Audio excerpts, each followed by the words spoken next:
Avalafy ny ara-pahasalamana kosa hatany amin'ny faritra vakina karatra iny dia nahazo ivitoerana vaovao izay fakanara notokanan'ny Premier Ministre ny Dr Koloré sady misy ny fahasalamam-bahoaka rahateo omaly folo jolay moa izay ivitoerana vaovao izay ny Banque Africaine momba ny fampandrosoana no namatsy vola ny asa fanarenana ity ivitoerana ity fanadidina indrindra iarahana amin'ny Mangasambo hely. Tao anatin'ny valvolana no nanantanterahana ny tetika asa fanorenana ity CRTS eto vakina karatra ity. Fitokanana fahatelo no natao teto vakina karatra raha ny ivitoeram-paritra fakanarano resahana.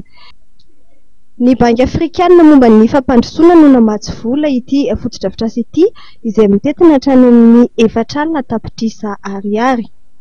Nanambara moa ny solontenan'ny BAD fa tao anatin'ny 5 taonan'ny Kristy dia tsy nampianto ny famatsim-bola izy ireo fa nanao ny asa maika rehetra momba ny krizy sosialy. Nandritra ny fitsidiana ny trano vaovao no nanambara fa ny fitaovana raitra sy arifomba no ampiasaina amin'ny CRTS vakina karatra mitovy amin'ny lenta amin'ny renivohim-paritany 4 teo aloha. Ity no fiarakodia fanangonan-dra ivelan'ny ivitoerana ho an'ny vakina karatra.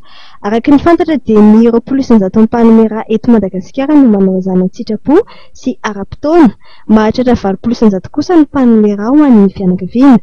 Ny fametrahana ny fotodrafitrasa dia mamaly ny filàna amin'ny sehatr'asa manamafy ny ady atao amin'ny arety mifindra na ny projet d'appui à la lutte contre les maladies transmissibles. Notoloran'ny Premier Ministre fisaorana manokana moa ny BAD izay niantoka ny fananganana fotodrafitrasa sy ny fampitaovana entiny asa. Nanao antso avo ho an'ny mpiasa ny fahasalamana ny Premier Ministre izay sady ministry ny fahasalamam-baovaka ihany koa mba hikady sy tandro mandrakariva ny fotodrafitrasa iaraha-manana. Nisy ny fanentanana ny olona mba hanome raha maimaimpoana sy ara-potoana fa izay manome raha dia manome aina. Ny Premier Ministre lehibe ny gouvernemanta moa dia nanambara fa raha tsy misy fahasalamana dia tsy misy fampandrosoana.